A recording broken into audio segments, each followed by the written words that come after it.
कृषि में, एग्रीकल्चर में बायोटेक्नोलॉजी का उपयोग, एप्लीकेशंस। अब जरा सुनो, यहाँ पे बायोटेक्नोलॉजी में हम लोगों ने क्या देखा कि जितने भी प्रोडक्ट है, जितने भी हमको क्या करना है, बेहतर करना, हाइब्रिडाइजेशन करना है, ठीक ना।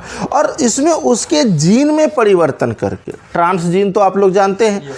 तो ट्रांसजीन क्या हुआ कि मतलब हम जो आइसोलेटेड जीन है उसको हमको क्या करना है, किसी दूसरे जीव में डालना है, उसके जीन में उसको इंसर्ट करना है, जिसके कारण से वो जीव क्या हो जाता है, ट्रांसजेनिक जीव हो जाता है, या ट्रांसजेनिक प्लांट कर दीजिए, क्रॉप कर दीजिए, एनिमल कर दीजिए।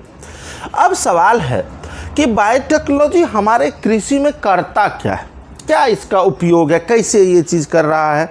तो इसका जो एप्लीकेशन है दोस्त, जरा इसके एप्लीकेशन को जरा समझिए। सबसे पहला तो हमें किसके निर्माण के लिए, बायो फर्टिलाइजर के निर्माण के लिए। किसके निर्माण के लिए, बायो फर्टिलाइजर।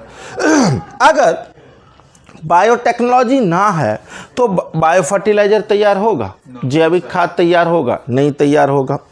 दूसरा हमको क्या चाहिए, वैरायटी चाहिए, वैरायटी चाहिए। और वैरायटी किसी भी क्रॉप के लिए उसके उत्पादन को बढ़ाने में वैरायटी का महत्वपूर्ण योगदान होता है। जैसे आप मान के चलिए कि दो आदमी हैं, एक ने क्या लगाया कि नॉर्मल देसी वैरायटी लगाया और एक ने क्या लगाया कि हाइब्रिड वैरायटी लगाया। तो आप देखेंगे कि हाइब्रिड वैरायटी का जो प्रोडक्शन दर होता है वो नॉर्मल के तुलना में बहुत ज़्यादा होता है। तो क्योंकि कि नंबर ऑफ इंडिविजुअल तो बहुत ज़्यादा बढ़ रहा है ना, नंबर ऑफ इंडिविजुअल बहुत बढ़ रहा है, तो सबके डिमांड को तो पूरा करना पड़ेगा ना। और अगर उसके डिमांड को हम पूरा नहीं करेंगे तो बहुत सारे क्या हो जाएगा, लैकिंग हो जाएगा। अभी मार्केट में कोई भी प्राइस का इन्फ्लेशन कैसे होता है, डिफ्लेशन, लैकिंग के कारण। अब मार्केट में कोई भी प्रोडक्ट है, अभी आप देख लेंगे प्याज बहुत महंगा है, तो अब बताइए प्याज क्यों महंगा है, उसका सप्लाई क्या है, कम है, और डिमांड क्या है, ज़्यादा है। और जब किसी भी चीज़ का, आप लोग पढ़े होंगे इकोनॉमिक्स में, एग्रीकल्चर इकोनॉमिक्स में ये पढ़ना है कि अगर किसी भी चीज़ का सप्लाई कम हो रहा है और डिमांड ज़्यादा हो रहा है तो उसका प्राइस तुरंत इन्फ्लेट हो जाएगा। जैसे बिटिया एक बात बताइए कि एक छोटा सा जो सामान्य लोग ये चीज़ हम लोग जो देखते हैं इसी को फील करते हैं, सोना बहुत महंगा है, ठीक ना, और एल्युमिनियम क्या बहुत सस्ता है। क्यों ऐसा है, क्योंकि एल्युमिनियम की मात्रा क्या है, बहुत ज़्यादा है, और सोना की मात्रा क्या है, कम है। तो जब जिसका कम होगा उसका डिमांडिंग तो ज़्यादा होगा ना, ऑब्वियस सी बात है। तो ये जो बायोटेक्नोलॉजी में है, बायो फर्टिलाइजर के लिए, वैरायटी के लिए, insect resistant plant, insect resistant plant, insect resistant, paste resistant plant, paste resistant plant, disease resistant plant, disease resistant plant, और दूसरा कि क्वालिटी प्रोडक्ट, क्वालिटी प्रोडक्ट, हाँ, वीड कंट्रोल, वीड कंट्रोल। इन सारे चीज़ों को करने के लिए अगर हमारा, सोच लीजिए कि अगर ये जो एग्रीकल्चर में एप्लीकेशन हम लोग देख रहे हैं कृषि में, तो अगर हमारा ये सारा चीज़ समुचित हो जाए तो बताओ हीरो कि प्रोडक्शन को कोई रोक पाएगा, और बेहतर प्रोडक्शन होगा। और जब बेहतर प्रोडक्शन होगा तो लोगों का क्या होगा, डिमांड भी अच्छे से पूरा होगा ना। अभी से थोड़ा सा आप लोग एंशिएंट इंडिया में चलिए, मतलब अपने लोग थोड़ा पीछे चलते हैं। आज़ादी के समय या आज़ादी से पहले, आज़ादी के समय से पहले या आज़ादी तक हमारे देश का क्षेत्रफल तो इतने था ना, कहीं इससे ज़्यादा ही था, क्योंकि उस समय डिवीज़न तो नहीं हुआ था, ठीक है। और इतना ज़्यादा एरिया होने के बावजूद भी हम लोगों का प्रोडक्शन क्या था, बहुत कम था ना।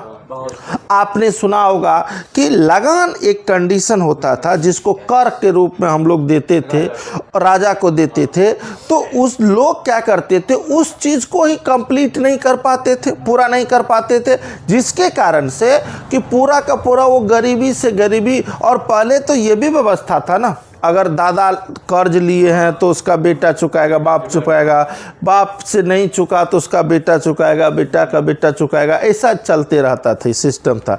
ऐसा क्यों हो रहा था, कोई आप लोग में से बताएंगे? ये इसीलिए हो रहा था क्योंकि उस समय ना हमारे पास बेहतरीन वैरायटीज़ था, ना हमारे पास बेहतरीन मैनेजमेंट टेक्नोलॉजी था। और जब हम मैनेजमेंट जब बेहतर तरीके से किसी चीज़ का नहीं करेंगे तो हम लोगों को क्या होगा, उसका आउटपुट क्या होगा, बेहतर नहीं आएगा। और आउटपुट किसी भी एग्रीकल्चर में खास करके जब हम किसी सब्जेक्ट को लगाते हैं, किसी चीज़ को लगाते हैं, तो मुख्य मकसद हमारा किस पे होता है, प्रोडक्शन पे होता है। जितना ज़्यादा प्रोडक्शन होगा उतना ज़्यादा मुनाफा होगा। कोई दिक्कत है बेटा? तो इन चीज़ों में हम लोग देखेंगे कि ये क्या है, ये जो एप्लीकेशन देखेंगे बायोटेक्नोलॉजी का एग्रीकल्चर में, ठीक ना। चलिए लिखिए। तो था कि उसका ड्यूरेशन क्या होता, 5 महीना होता था, 6 महीना, तो लॉन्ग हो जाता था। तो इस बायोटेक्नोलॉजी हमें ये दिया कि शॉर्ट ड्यूरेशन का प्लांट दिया, शॉर्ट ड्यूरेशन का प्लांट दिया। और शॉर्ट ड्यूरेशन में अगर हमारा वो तैयार हो जाएगा तो उसका क्वालिटी बेहतरीन होगा। और ये हुआ कैसे? आप किसी भी प्लांट में या एनिमल में कितने फेजेज होते हैं लाइफ स्पान के? 2, एक वेजिटेटिव फेज और दूसरा रिप्रोडक्टिव फेज। अब इन्होंने क्या किया, बायोटेक्नोलॉजी की मदद से साइंटिस्ट क्या किए कि इस वेजिटेटिव फेज को क्या कर दिया, शॉर्ट कर दिया। वेजिटेटिव फेज जब शॉर्ट हो गया तो उसमें वाजिब सी बात है कि रिप्रोडक्टिव फेज क्या हो गया, अपने आप बढ़ गया। और जैसे ही ये रिप्रोडक्टिव फेज का ड्यूरेशन बढ़ा तो total duration of the crop production वो क्या हो गया, घट गया।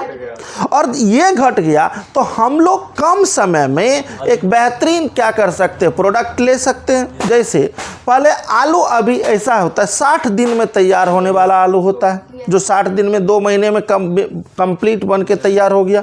तो अब जरा सोचिए आप दोस्त, जरा सोचो कि हमारे यहाँ सीजनल क्या होता है, एग्रीकल्चर होता है, सीजनल एग्रीकल्चर होता है। सीजनल क्योंकि अब क्लाइमेटिक कंडीशन के आधार पे अपने लोगों के कितने जोन, सब ट्रॉपिकल जोन में है। और सब ट्रॉपिकल जोन में 4 मौसम बदलता है ना, 4, ठंडी, गर्मी, बरसात, बसंत। तो अब इस दौरान में इस बार टोटल साल में कितना महीना, 12 महीना। अगर 12 महीना का 4-4 महीने के दर से हम क्रॉप लेते हैं तो कितना फसल लगेगा, 3 फसल लगेगा। लेकिन अगर हम 3-3 महीना का लगेंगे तो 4 लगेगा, 4 लगेगा।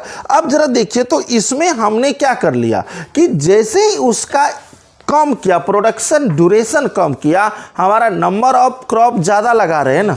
और नंबर ऑफ क्रॉप जब हम ज़्यादा लगा रहे हैं तो प्रोडक्शन तो वाजिब बात है ना, हमको ज़्यादा मिलेगा, वेरिएशन ज़्यादा होगा। तो ये इसमें बहुत योगदान करता है बायोटेक्नोलॉजी, ठीक ना। और फिर ये संभव कैसे है, ये मतलब ऐसे तो नहीं हवा में हम कर देंगे, ऐसा चीज़ है। तो क्योंकि आप जानते हैं किसी भी जो ऑर्गेनिज्म है या जीव है तो उसके कैरेक्टर को हमको चेंज करना है तो उसके जीन में बदलाव करना पड़ेगा। कैरेक्टर बदलेगा तो कैसे होगा, उसके जीन में बदलाव करने पड़ेगा। और जीन बदलाव कब होगा, तो हम बायोटेक्नोलॉजी के ही मदद से न हो सकता है, क्योंकि सेल अपने मतलब दुलरवा, हाँ, ओकर बाद न्यूक्लियस उससे भी ज़्यादा दुलरवा। और न्यूक्लियस के अंदर कौन, क्रोमोजोम। और क्रोमोजोम के ऊपर कौन पाया जाता है, डीएनए पाया जाता है। तो आप उस तरह सोचिए कितना माइन्यूट वर्क होगा। कल हमारे एक बच्चा ने हमसे पूछा, सर आप एक बात बताइए कि फर्टिलाइजेशन बताते हैं, आप लोग भी बताइएगा। फर्टिलाइजेशन 2 फॉर्म में होता है, 2 प्रकार के, एक्सटर्नल और इंटरनल। तो हम लोगों का फर्टिलाइजेशन एक्सटर्नली क्यों नहीं हो सकता? सर वो टेम्परेचर नहीं उसका मेंटेन हो तो पाएगा। उसका मीडियम चाहिए ना भाई, एक आइडियल क्या चाहिए, मीडियम चाहिए, तब ना फर्टिलाइजेशन होगा। और स्पर्म को कितने टेम्परेचर पे स्टोर किया जाता है, या पॉलन ग्रेन को -196 डिग्री सेल्सियस पे। तो इन चीज़ों को ये चीज़ ध्यान में रखना पड़ेगा। कोई दिक्कत है? तो अब ये सारे के सारे क्या करता है, ड्यूरेशन ऑफ क्रॉप को क्या करता है, कम करता है, ठीक ना। चलिए अगला पॉइंट देखिए।